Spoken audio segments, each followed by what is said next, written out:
Hi, welcome to Dice Control Dojo. I'm Phil and I practice every day and share my tips so we can all get better at the casino. Today we're talking about the dead zone. What is it? Why is it a thing? And how do we benefit from it? So this is a little weird discussion and it's kind of off the beaten track, but over the course of the years of throwing, I've noticed some tables have dead zones. And what are they? They're a zone in the casino, in the table, that may be different than the rest of the bounce on the table. I'm lefty, throwing lefty, and a lot of times there are tons of right-handed people. Tons of people that like to be on the right-hand side of the table. There's a little less amount of people on this side, especially around the ends, right? Unless they're just bettors and they like to be there, or they like to throw from the end, which they can do from both sides, right? So what I've noticed over the years, and I've seen this, I was in a casino on a cruise ship, and a few days earlier, a gentleman accidentally spilled a drink, right? And it was right here, which left that a little wet. Now, I wouldn't throw into a wet zone today, but as the couple days go by on that, I was noticing when I threw close to the corner, the dice didn't fly as much. They kind of sat dead, came up and hit down. So as I explained in yesterday's video, if you go back, my first 5 throws, I'm trying to find a dead zone. And I know I can throw from here.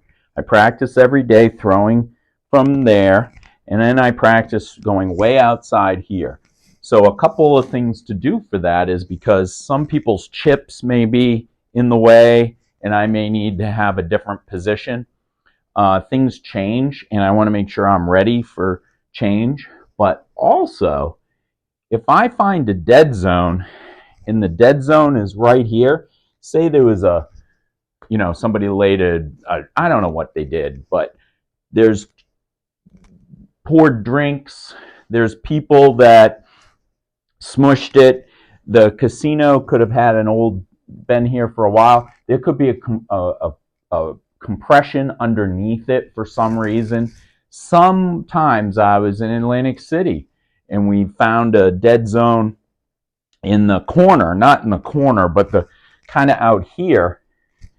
So that was good because the dead zones in my book slow down the dice, slow down the control, keep it from going flipping crazy. So if you're doing a really good throw and you run into a dead zone, like the one I saw on the cruise ship in the corner here, that made it so much easier. I threw really well, and I just kept aiming for that zone, and the dice kind of sat nice.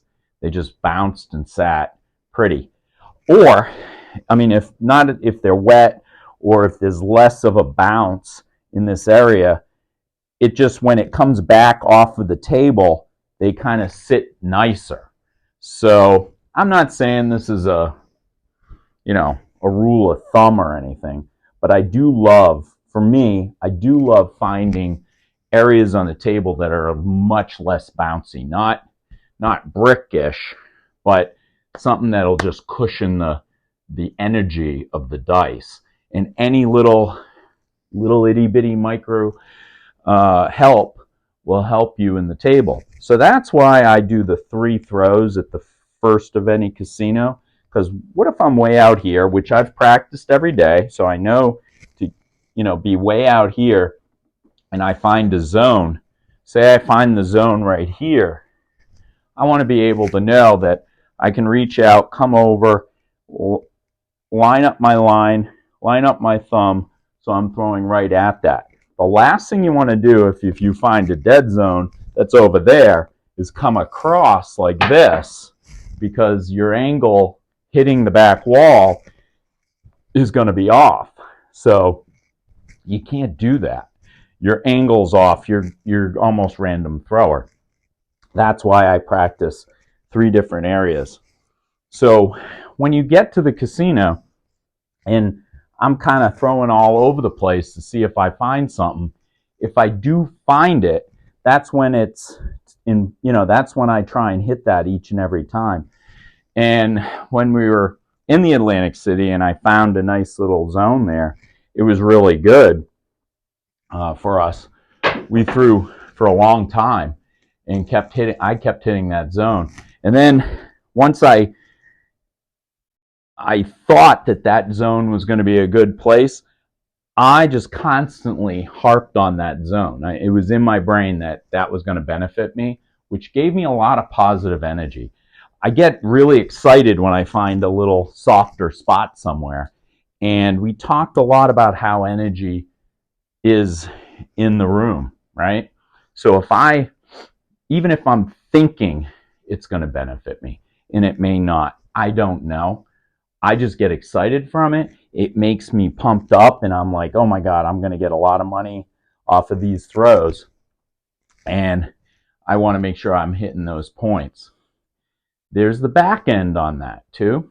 So dead zones can work in reverse, in that if it is moist or wet, they can damage the dice. Then your dice are not working well. And they get a little sticky, and I don't know if stickiness is good or bad. I'd rather not be involved in that.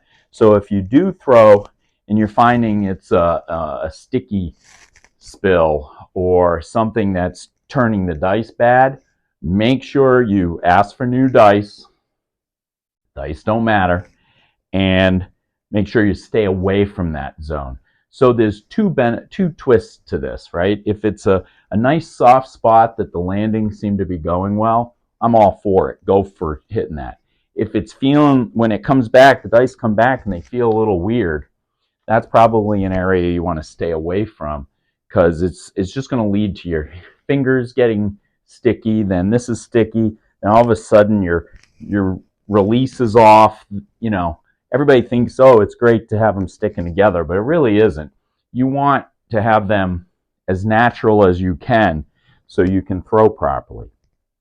So also with dead zones, you have to make sure that you're not playing with that dead zone that's not in your wheelhouse. And what do I mean by that? Say you shorted it and it was over here, right? And your dead zone is 4 or 5, 6 inches away from the back wall, which could lead to you hitting that and not hitting the back wall, which is going to cause all kinds of chaos, right? Don't cowtail to the dead zone you find when you're starting out, or you accidentally run into it, if it's not in the way that you throw every day. My zones, if they're not in these 3 areas right here, I'm moving on. If I accidentally shorted it and it was way too far in for me, I'm not going to go to the dead zone. I'm just going to stick to my plan of throwing it, keeping my muscle memory correct, and throwing it each day, just like I do at home. I'm just saying, if you happen upon a dead zone on your throw that doesn't make the dice splatter, it sits it nice and quiet, that's what you should be shooting for. So I hope it made sense. If you have any feedback, I'd love to hear your adventures at the tables. Have you run into dead zones that worked? Did you run into dead zones that didn't? I'm sure there's tons of stories I'd love you to put in the comments on what you've seen in a casino, because it's crazy out there. There's lots of stuff going on that causes us issues as control throwers. And I'd love to have your feedback so I can make more videos or talk about what we just did. Join me tomorrow as we're getting closer to Vegas.